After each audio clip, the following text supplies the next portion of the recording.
Hi hello ಸ್ನೇಹಿತರೆ, ಎಲ್ರಿಗೂ ನಮಸ್ಕಾರ, ಶುಭೋದಯ. ನಾನು ನಿಮ್ಮ ಶಾರದಾ ಶರತ್ ಕುಮಾರ್ ಮಾತಾಡ್ತಿರೋದು. ನಿಮ್ಮೆಲ್ಲರಿಗೂ ಮೈ ಲಿಟ್ಲ್ ವರ್ಲ್ಡ್ ಚಾನಲ್ಗೆ ಸ್ವಾಗತ ಸುಸ್ವಾಗತ. ಈ ದಿನ ತುಂಬ ಸುಂದರವಾಗಿರೋ ರಂಗೋಲಿನ ಬಿಡಿಸ್ತಾ ಇದ್ದೀನಿ. ಇದು ನೋಡೋದಕ್ಕೆ ತುಂಬ ಸುಂದರವಾಗಿ, ಬಿಡಿಸೋದಕ್ಕೂ ಈಸಿಯಾಗಿದೆ. ತುಂಬ ಕಷ್ಟಪಡೋ ಹಾಗೇನಿಲ್ಲ. ನೀವು ಇದನ್ನು ಬೇಕು ಅಂದರೆ ತುಂಬ ದೊಡ್ಡದು ಮಾಡ್ತಾ ಹೋಗ್ಬೋದು. ನಾನು ನೆಕ್ಸ್ಟ್ ವಿಡಿಯೋದಲ್ಲಿ ಇದನ್ನು ಯಾವ ರೀತಿ ಮತ್ತು ತುಂಬ ದೊಡ್ಡದಾಗಿ ಮಾಡ್ಬೋದು ಅನ್ನೋದನ್ನು ತೋರಿಸ್ತಾ ಇರ್ತೀನಿ. ನೋಡ್ತಾ ಇರಿ. ಆದಷ್ಟು ನನ್ನ ಚಾನಲ್ನಲ್ಲಿ ನೋಡ್ತಾ ಇರಿ, ಲೈಕ್ ಮಾಡಿ, ಶೇರ್ ಮಾಡಿ, ಸಬ್ಸ್ಕ್ರೈಬ್ ಮಾಡಿ.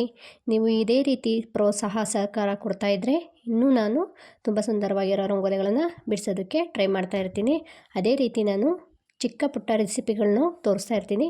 ಆದಷ್ಟು ನನ್ನ ಚಾನಲ್ನ ನೋಡ್ತಾ ಇರಿ.